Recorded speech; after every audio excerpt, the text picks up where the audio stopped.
Здрасти. Малко ми е awkward, но ще готвя. Днес ще правя свинско с картофи и грах. Може би малко помощ. На здраве. Нека ви покажа продуктите, от които ще се нуждаем. Първо свинско. Взел съм 536 грама, половин килограм, грах, картофи и доматено пюре. В този случай имам доматена паста, която с малко вода става на пюре. It's fine. Имам чесънче, имам брашно, имам черен пипер, химион, чубрица, чесън на прах и червен пипер. Това, с което ще започна, ще са картофите, които може би е по-правилно да се измият преди да се белят, но нямам време. Аз съм зет бизнесмен. И сигурно знаете как се бъдат картофи, така че вярвам, че ще се справите с тази стъпка. Това, което мога да ви кажа, обаче е да ги слагате във вода, след като ги обелите, за да останат свежи, предполагам. Просто така съм свикнала. Обелих картофите. Ето ги. И това, което се сетих е, че винаги съм се чудила колко тежат обелките. Затова тук съм взела 930 грама и ще претегля обелките. 175 грама. Окей. Това е доста неочаквано, но няма значение. Сега ще продължим с рязането на картофите. Най-важният въпрос е, може би, колко големи трябва да са. И аз лично ги предпочитам. Как ги предпочитам? Може би малко по-малки. Не съм сигурна, нещо такова. Не твърде големи, но не твърде малки, като за обикновена супа.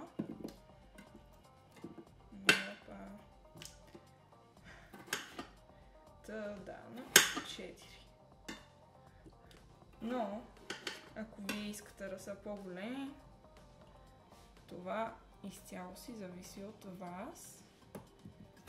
И така, вече сме на последния картоф. Това видео може би ще бъде малко по-educational от другите. Още един картоф.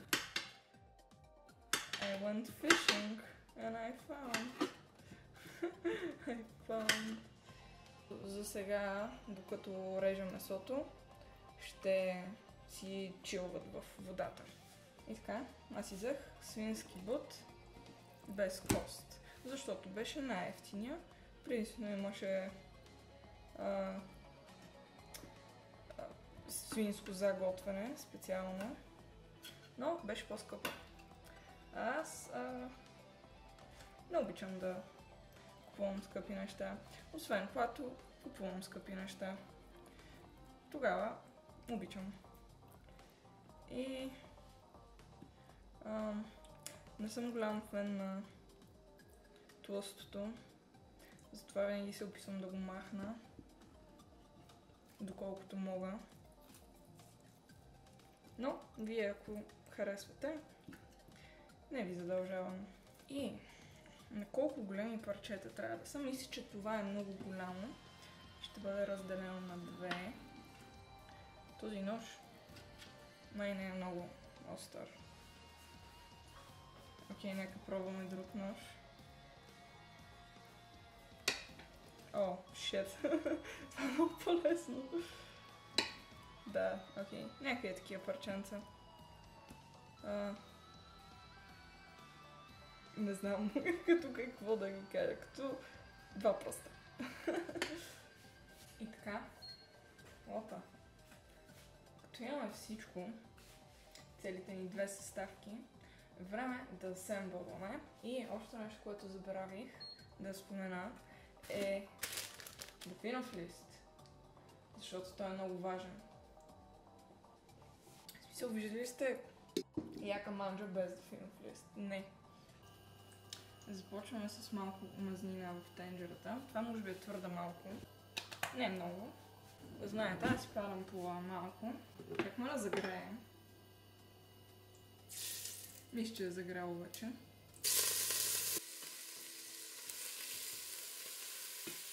Протип от Yours Truly.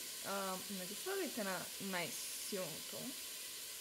най-силната настройка на котлона, защото ще почне да пръщи. Но след като се поуспокои малко, знаем, че всичко е наред,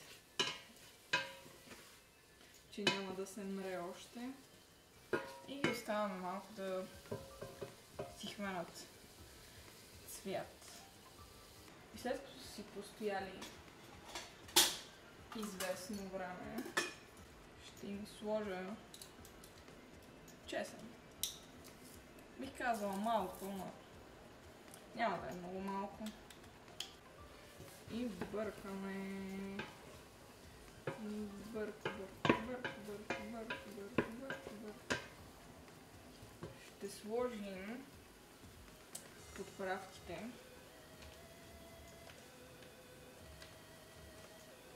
Много червен пипер, защото обичаме червен пипер. Тимьон не знам колко върви, но ми е любимата подправка и нямам против да я слагам на всичко. И черен пипер. Так, бъркаме. Няма значение дали залепят някакви неща. Просто защото като интродусна малко ликвид, просто ще се отлепят. Добавям картофи.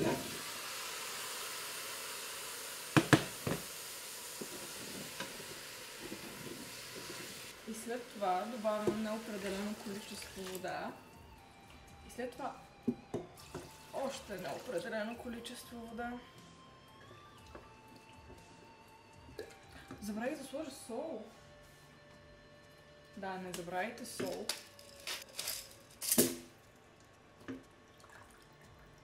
Oh no. This didn't just happen. Fuck my life. Okay guys. Emergency operation. Атома. Проблемът е, че не намерих много сол.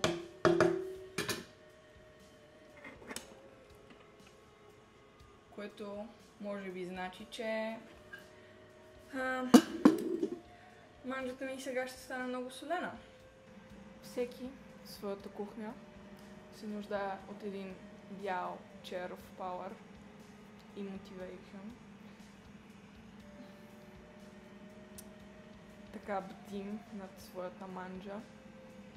Пиваме си бира и ви казваме как преди малко сложих малко The Finoff List и чубрица. И сега чакаме. Чакаме да заври, за да видим колко ще почне да мята пръски навън. Евентуално да я покрием с капак или да намалим малко силата на котлона. И след това ще изчакаме картофите да се сварят. И малко преди да са готови, ще добавим и грах. Да. На здраве! Чакането на храна може да е тегаво и самотно, но ако имате с кого да го споделите, ще ви е по-лесно. Това е лимон. Мисля, че тя принадлежи в кухнята.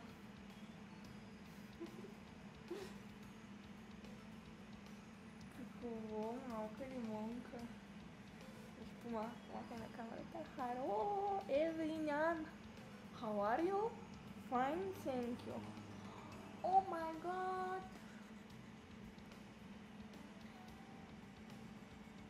Тя не е била в кухнята до сега.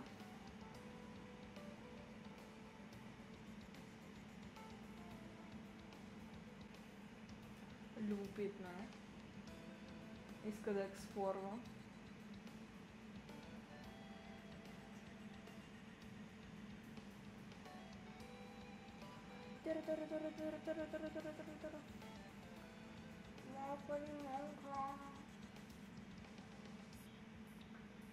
Искаш да измиеш чините?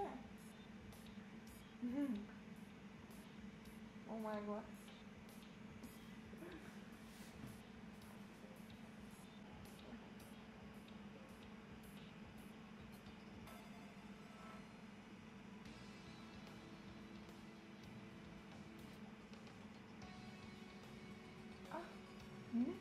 Не там. Къде отиваш? Не дай да ходиш натам. Нека видим каква е ситуацията. Има варене в момента. Случват се неща. Тази пяна не ме кефи. Знаете вие, не обичам бели неща. Но не ми се занимава да я махна. Тя ще се успокои рано или късно. И просто оставаме да ври.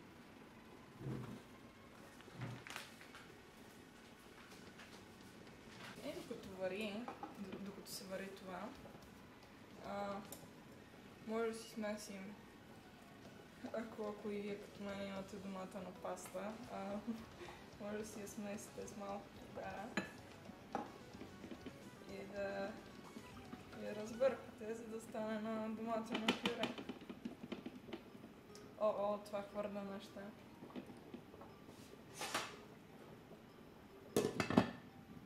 Пробвах един картоф и ми се стори почти сварен. Може би му трябват още 5 минутки, плюс-минус. Затова сега ще сложа грах.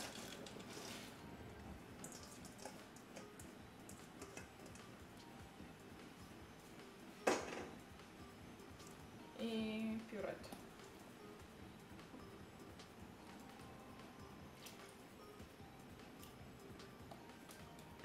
И го оставям още малко. Друго нещо, което ще направим докато това се вари, е да си направим брашненото сори. И ще пресея първо брашното, за да нямам после проблеми.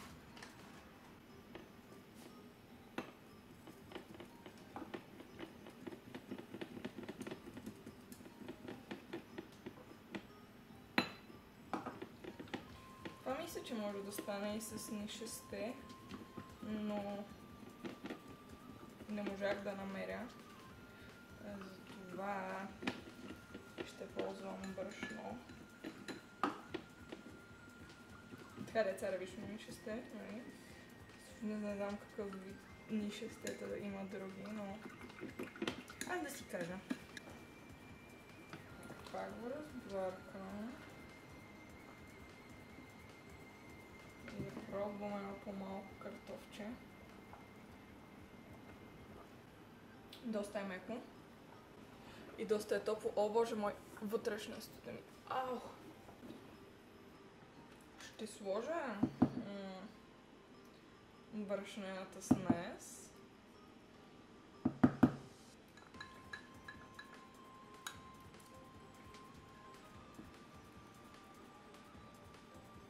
И това би трябвало да сгъсти малко нашата манджичка. Мисля, че мина достатъчно време. Намалих силата на котлона. И може би наистина не е много гъста. Доста е течна, наистина, да. Но с времето съм сигурна, че ще се сгъсти още малко. Съм си сложила малко на себе си, за да го тествам след като спре да бъде прящо. И ще ви кажа колко ми харесва. И така, след неопределен брой време Отново съм тук, за да ви кажа как е. Така, нека пробваме картофче. Перфектно, мекичко, готино. Не знам. Меки картофи ли е дефолт стейта на сварените картофи? Би трябвало. Тоест трябва да е файн, нали? За граха, какво да кажа? Брат, грах като грах.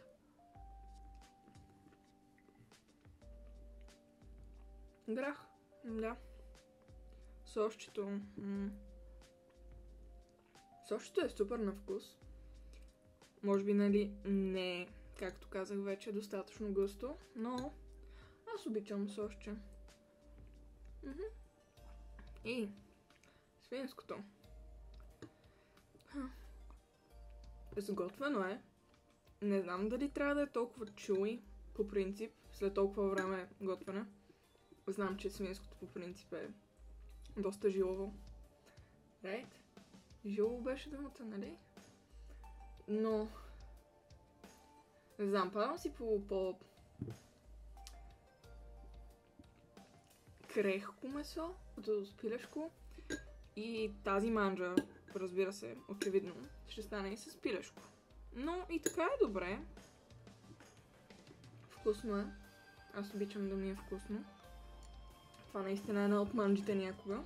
Това клипче не е като обикновените ми ха-ха фанита.